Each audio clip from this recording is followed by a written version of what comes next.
Okay, everyone, so let's continue this practice. So we're done with number 3, up to number 3. We're done with the description of the data set, how many string, how many float, how many byte variables.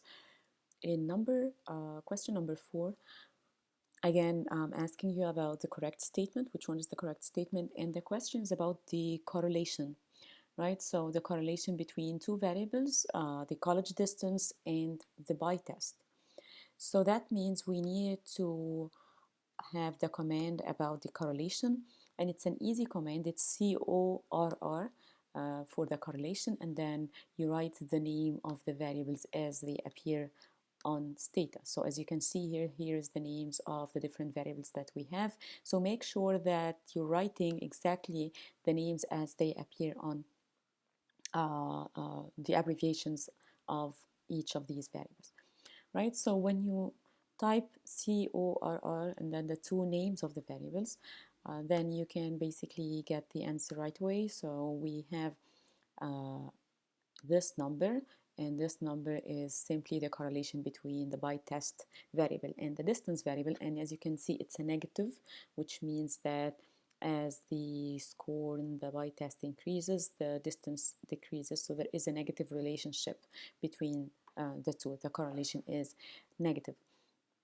And in Sakai, you basically need to find this answer, right? So it's a question number 4, and a question number 4, right? So you need basically to find the correct answer, which is number C, okay?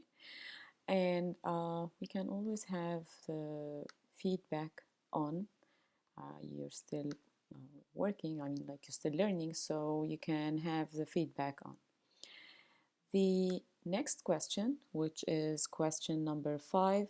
In question number 5, again, it's about which one is the correct statement, and I'm asking you about the mean, the average of the education variable, okay? And again, the mean is a part of the command, which is the summary of the data set. So we already have it. So we did summarize the data set by the command sum, SUMM, and you have the mean right here, okay? And the question is asking you about the education variable, so it has to be somewhere here. It's right here, ED, okay? And then you're basically looking for this answer, 13.82929, okay? And then it's right here. The final question, this question is about the number of observations and the number of variables that we have in this data set. It's easy to find the answer. The first thing that we did, which is the description, which is the second thing that you did, which is the description, we have the answer right here. So this is the number of observations. We have 3,796 observations. We have 14 variables. We really don't care about the size in the memory, right? So we just want to know how many variables I have and how many observations we have. So we are basically looking for the first two numbers, and you will be able to find these two numbers right here. Okay, so once you're done with these questions, you just submit it for grading. It's just for your own knowledge about, you know, how much you're doing in this practice. It's not graded, so it's a very good practice for you.